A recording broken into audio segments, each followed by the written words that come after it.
The Indo-Europeans started as a small community living in the Pontic steppe. Today, 46% of the world's population speaks languages derived from Proto-Indo-European. Their spread across a large part of the world wasn't a planned conquest. It was triggered by a climate change event at the end of the 3rd millennium BCE. Rapid cooling damaged agricultural activities, especially in Europe, leading to famine. This forced the Indo-European nomads to leave their homeland. Unlike other societies of the time, the Indo-Europeans had managed to domesticate the horse.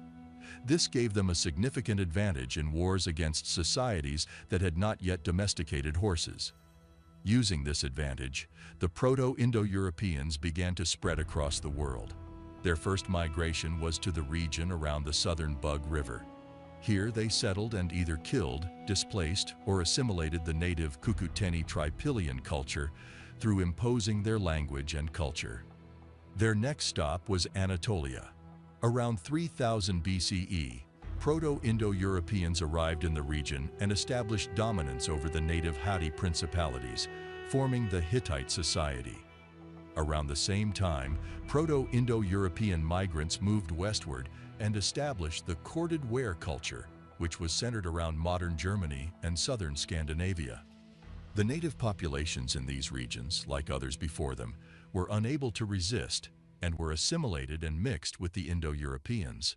By 2800 BCE, some groups from the corded ware culture advanced into modern-day France, Spain, and Italy, subjugating the local populations and forming the Bell Beaker culture. Over time, the Proto-Indo-European language spoken in the corded ware region diverged into Proto-Germanic and Proto-Slavic.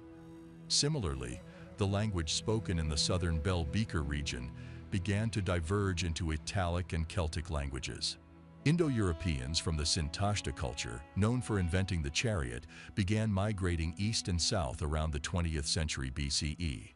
In the following centuries, their descendants split into two branches and, with their superior war technology, started to conquer the regions of Iran and India. By the 17th century BCE, Indo-Europeans from the catacomb culture invaded modern-day Greece, imposing their language on the local population and forming the earliest form of Greek.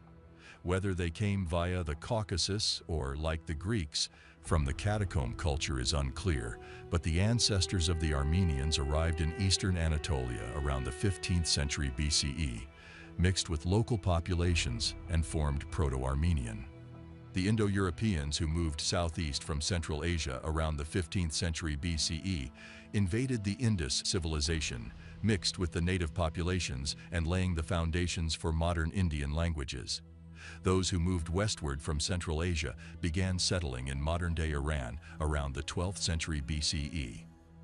A branch of these Indo-Europeans, the Persians, founded the Achaemenid Empire under Cyrus the Great in 550 BCE, controlled vast regions, including Anatolia and Egypt. However, they were not successful in imposing their language on other peoples. By the 15th century, the distribution of Indo-European languages in the world looked quite different. With the beginning of the Age of Exploration, European colonial powers spread their languages to the new lands they conquered, just as their Indo-European ancestors had done millennia before. As a result, Indo-European languages spread throughout the Americas, Africa, and Asia during the Age of Exploration.